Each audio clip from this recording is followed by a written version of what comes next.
파상풍은 주로 녹슨못이나 쇠붙에 의해 많이 발생하기 때문에 대부분의 사람들은 쇠가 녹슬면 파상풍균이 생기는 것으로 아는 경우가 많지만 실제로는 녹슨 것 자체가 문제가 되는 것이 아니라 주로 아무렇게나 방치된 낡은 못 표면에 파상풍균이 있는 흙먼지가 많이 묻어있기 때문에 문제가 되는 것입니다.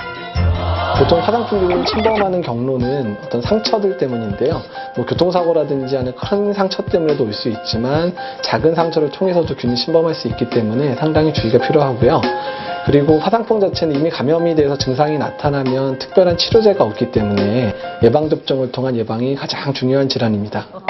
파상풍은 1950년대 예방 백신이 보급되면서 환자 수가 많이 줄었다고는 하지만 여전히 전 세계적으로 매년 100만 명 정도가 파상풍으로 사망하고 있고 국내에서도 해마다 15번 정도의 발병 사례가 보고되고 있을 만큼 결코 안심할 수 없는 감염 질환입니다.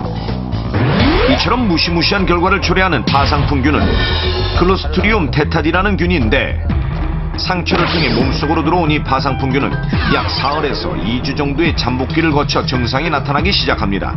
이때 파상풍균 독소가 혈액을 돌아다니며 주변 근육, 신경에 영향을 주기 때문에 근육이 마비되는 것이 파상풍의 가장 큰 특징.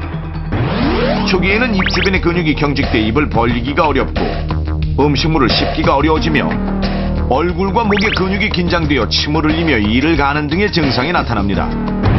이어 등과 배, 그리고 전신 근육에 문제가 생겨 근육 경련과 발작을 일으키다가 등 근육이 심하게 활 모양으로 휘며 강직되는 증상이 나타나는데 최악의 경우 파상풍 독소가 심장과 폐로 퍼지면서 심장 근육과 호흡 근육을 마비시키고 결국 전신 근육이 수축되면서 호흡곤란으로 사망할 수도 있습니다.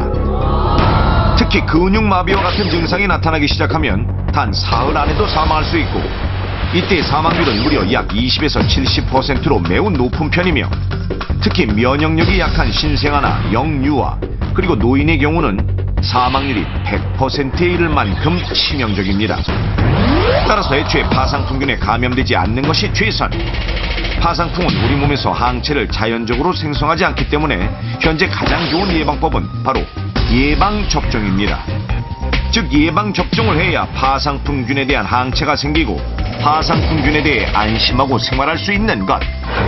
자, 그렇다면 우리나라 사람들은 파상풍균에 대한 항체가 얼마나 있을까요? 제작진은 어떤 검사인지 미리 알리지 않은 채 연령대별로 지원자를 받아 직접 파상풍 항체 검사를 실시해보기로 했는데요. 20대, 40대, 60대 각각 5명씩 총 15명이 검사에 참여. 검사에 앞서 현장에서 파상풍 항체 검사임을 알리고 파상풍 예방접종을 한 적이 있는지 물어봤는데요. 자, 과연 참가자들은 파상풍 예방접종에 대해 얼마나 알고 있을까요? 들어보긴 했는데 심각하게 생각해 본 적은 없어요. 그 병을 그 자체도 몰랐고 파상풍에 걸리면 죽는다는 그 자체도 몰랐는데요. 아프리카나 그런 오지 같은 데 갈 때만 맞는 건 줄 알았어요. 우리나라에는 병균이 없는 줄 알았어요. 그래서 예방접종이 있는지도 몰랐고 또 있다 하더라도 또 맞을 생각도 없었습니다. 이렇듯 대부분의 참가자들은 파상풍 예방접종에 대해 생소했는데 병원의 협조를 받아 15명 모두가 파상풍 키트 항체 검사를 실시. 자, 그렇다면 이들 중 파상풍균에 대한 면역력이 있는 사람은 과연 몇 명이나 될까요? 검사 결과 20대 참가자는 5명 중 3명만 항체가 있는 것으로 나타났고 놀랍게도 40대는 5명 모두가 파상풍에 대한 항체가 없는 것으로 나타났습니다. 60대 역시 5명 전원이 파상풍에 대한 면역력이 전혀 없는 것으로 나타나 특히 높은 연령대에서 파상풍에 대한 위험이 매우 높음을 알 수 있었습니다. 파상풍 예방 백신은 현재 우리나라 국가 필수 예방 접종 항목으로 기본적으로 생후 2개월에서 6개월 사이에 3회에 걸쳐 필수로 맞고 있는데 디프테리아, 파상풍, 백일의 혼합 백신인 DPT가 그것입니다. 그러나 아기 때 예방주사를 맞았다고 해서 결코 안심해서는 안 됩니다. 왜냐하면 예방주사의 효력이 약 10년 후면 사라지기 때문.